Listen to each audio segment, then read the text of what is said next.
Hello viewers, today we will talk about myotomes.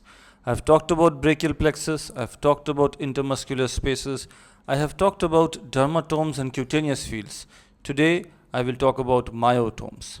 So if dermatomes were that area of the skin that share a common spinal nerve root, then myotomes are those muscles that share the same common spinal root.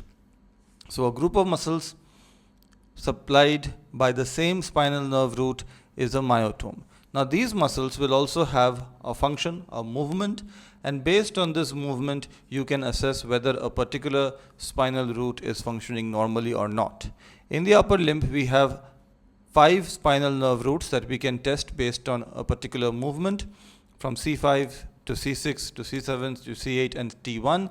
C5, now based on the source, you may have a different function for each test. Now if you're going by Gray's Anatomy, then one function is there for C5, a different function may be there for C5 in a different source. So for the purpose of this video, I will rely on the movements mentioned by the noted